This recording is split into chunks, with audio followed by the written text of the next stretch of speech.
बरसात के मौसम में कान में दर्द होने का सबसे जो आम कारण है वो है fungal infection of the year. इसे मेडिकली हम बोलते हैं ओटोमाइकोसिस।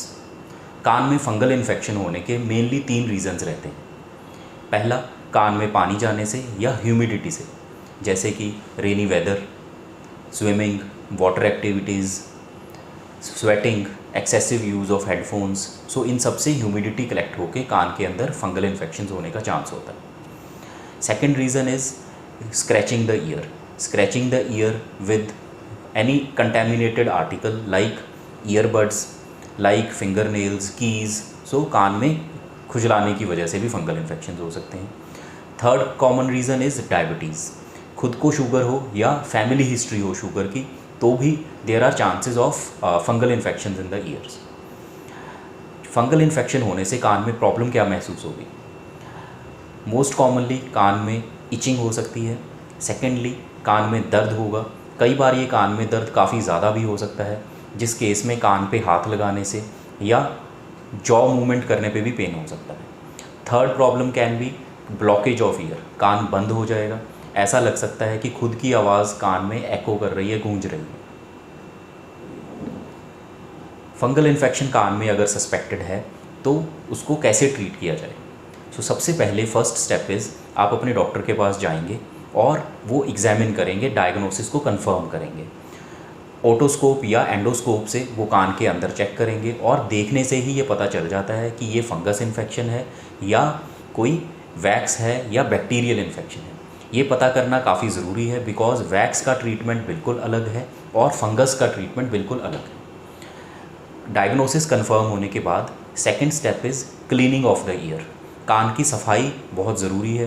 बिना कान को क्लीन किए कोई भी दवा डालने से दवा खाने से कोई ज़्यादा फ़ायदा नहीं होता। तो आपके डॉक्टर कान को क्लीन करेंगे। कान क्लीन करने के लिए डिफरेंट तरीके होते हैं। सबसे पहले हम सक्शन यूज़ कर सकते हैं, सक्शन मशीन से। सेकेंडली, कई बार हम बीटाडीन से फ्लश कर देते हैं कान को, पिचकारी मार के, सिरिंजिंग करके। तीसरा, कई बार हम प्रोब से भी क्लीन कर सकते हैं। तीसरा स्टेप, क्लीनिंग के बाद हम मेडिसिन देते हैं जिसमें एंटी फंगल ईयर ड्रॉप्स दिए जाते हैं। कई बार हम ओरल एंटीबायोटिक्स भी दे सकते हैं किसी किसी केस में, जैसे कि काफ़ी ज़्यादा इन्फेक्शन हो, काफ़ी ज़्यादा पेन हो या डायबिटीज़ की हिस्ट्री हो। इन केसेस में कई बार हम ओरल एंटीबायोटिक भी दे सकते हैं। अब फंगल इन्फेक्शन ना हो, इसको प्रिवेंट करने के लिए हम क्या कर सकते हैं? फर्स्ट थिंग इज़ कान में पानी जाने से बचाना है। वो कैसे बचाएंगे? कॉटन लेके कॉटन के ऊपर वैसलीन जेली लगा के उसको वाटरप्रूफ कर सकते हैं और उसको कान में रखना है नहाते हुए।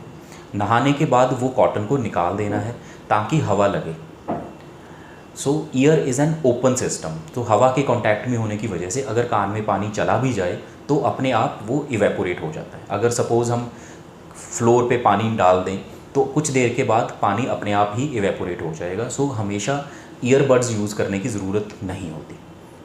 सेकेंड थिंग इज़, कई बार आप रेडीमेड ईयर प्लग्स भी यूज़ कर सकते हैं जो ऑनलाइन अवेलेबल हैं, बट इस केस में उसका साइज़ ठीक होना चाहिए। कई बार ये हिट एंड ट्रायल से ही पता चलता है कि कौन सा साइज़ आपको सूट करेगा। थर्ड, कई बार हम मोल्ड भी बना सकते हैं। तो कान का अंदर का ये नाप लेके हमारे ऑडियोलॉजिस्ट एक कस्टम मेड मोल्ड आपको दे सकते हैं किसी किसी केसेस में जिनको ज़्यादा चांसेस होते हैं ऐसे इन्फेक्शन होने के।